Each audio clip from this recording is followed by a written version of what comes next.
Hello guys! Magluluto na naman ulit tayo ng hapunan. Ito lang naman ang gawain ni Inday everyday. Baka kasi nagtataka kayo kung bakit laging dinner ang aking pinakikita sa inyo.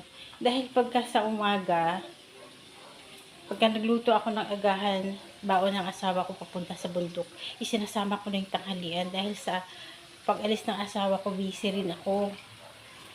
Ginagawa rin ako, naglilinis na kulungan ng aming aso, yung mga nakakulong sa labas. Ayan, meron kaming papaalat mamaya dito sa aming papaalat na bangos. Dalawang gayat ng niluto ko, malaki na naman eh. Ang ulam pala namin ngayon guys ay upo na may sardinas. Yan, sinuti-suti ko yan to sa sa sibuyas, bawang, paminta.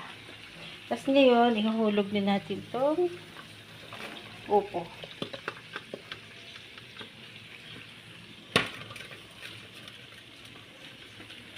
Wala na akong magic sarap, kaya bilis sa mix konti ang aking ilalagay para masarap.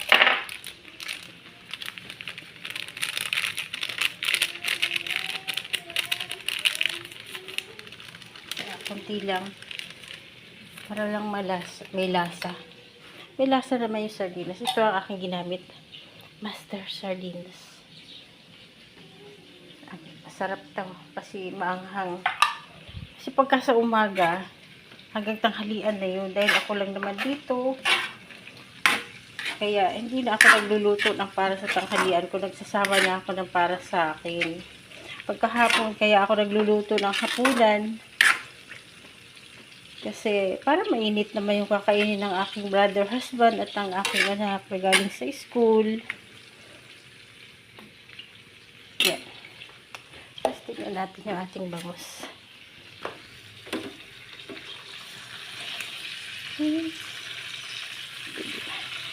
Nabalik tayo sa lalakbit naman.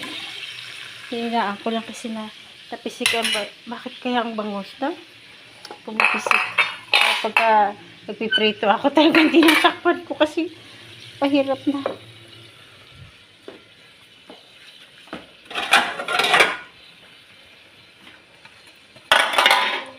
Takpan muna natin guys ang ating upo. Sabi ko hindi na ako maglalagay ng isda. Gusto nga lang gusto na aking brother husband may pampaalat. Yan. Yan guys, baka nagtataka ka, bakit kaya puro dinner ang ginaano ng babaeng ito? Kasi busy si Inday sa umaga pag-alis ng kanyang brother husband. Inaayos ako, mayroon akong nililigpit, siyempre, maglalaba. Kasi nga, lagi sila sa bundok, may pag-uwi. May mga labahin. Ganda naman talaga tayo mga nanay. Kaya natin pagkasyahin ang kinikita na ating asawa. Siyempre, kailangan natin tulungan magtipid. At saka tipid na rin sa gasol.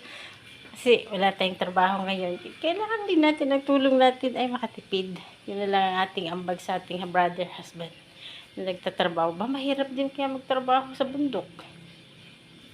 Kaya yung kita niya, kailangan nating budgetin. Kaso nga na pag-usap, mahal, sabihin na asawa ko, bili tayo ng ganito. O, wala na. Yung budget ni Inday para sa ibang bagay. Nasira na naman. Pero okay na kasi siya naman nagtatrabaho. Kaya, yun lang mga guys. Ang aking may share sa inyo. Ang aming yummy dinner na upo with sardinas. Yan.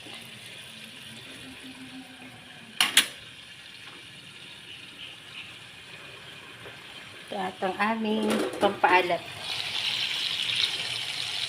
na bangus.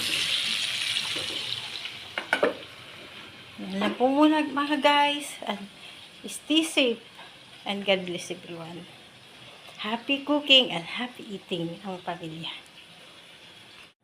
Ayan guys, luto na ang ating bangus na pampaalat, ang ating upo with sardinas at punong-puno na kanin kasi sasangag ko yan po. Yan lang po guys. Happy eating!